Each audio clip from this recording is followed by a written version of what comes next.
Walang assault na ginawa ang NBI agents sa Senado. At pangalawa, walang operasyon ang NBI o PNP na arestuhin si Senator Bato. As usual, yung binayarang magsinungaling, yung binayarang atakihin ng mga Duterte, yung binayaran na ipagtanggol si BBM, imbes na yung bayad sana ay gampanan ng kanyang trabaho na maging tagapagsalita ng Pangulo, ang ginagawa niya, hindi na natin ano yun. Nasanay na rin naman tayo sa kanyang ginagawa, no? But just the same. Kaya nga siya binabayaran para gawin yan, no? Ando na tayo, wala namang problema doon eh. Pero ano yung video na nakita ng lahat na kumakalat?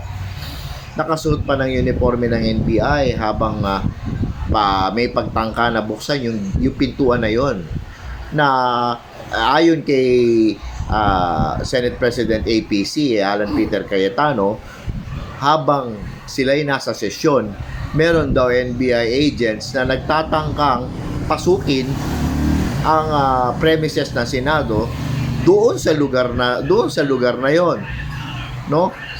Binabarena nila. O, tama yung sinabi ni Senate President Senate President Alan Peter Cayetano doon sa kanyang sinabi.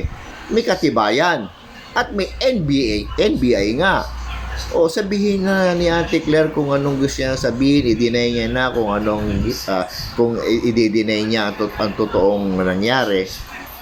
But the fact is, may video na NBI nga ang nandoon. At meron nga rin sinabi si Senator Amy Marcos na umamin na yung nahuli na inutusan sila ni somebody na attorney, I forgot the name, na taga NBI.